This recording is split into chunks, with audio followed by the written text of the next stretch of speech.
The chairman of the Erie County Republican Party is sharing his thoughts on the controversy surrounding school board member and Donald Trump supporter Carl Paladino.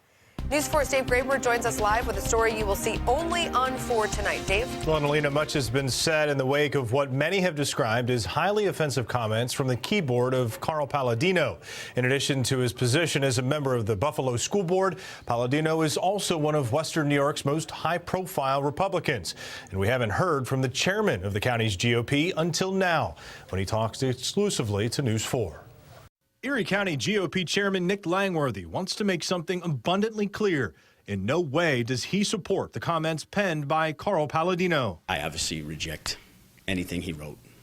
I don't speak that way. I don't think that way. And there's really no place in public dialogue for that kind of discussion.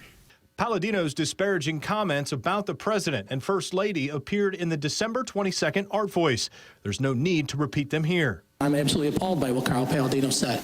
Since their publication last month, the call for his removal from the Board of Education has grown louder by the day.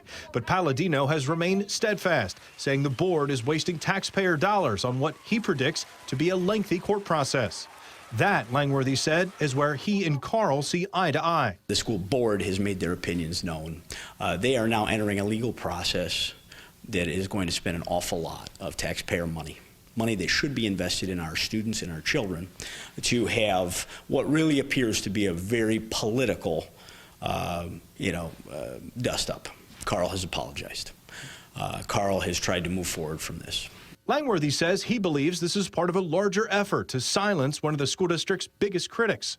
Meanwhile, the decision rests with State Education Commissioner Mary Ellen Elia. But as an elected official, Langworthy believes it should be a decision up to the voters in Paladino's district. Ms. Elia has some real decisions to make as well, but he is an independently elected official, and I think he really is accountable to the people of South Buffalo that elected him.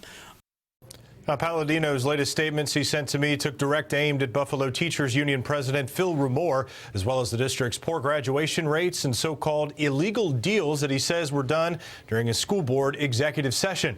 It makes no mention of his comments that have brought us to this point. Live in the newsroom, Dave Graber, News 4 at 5:30.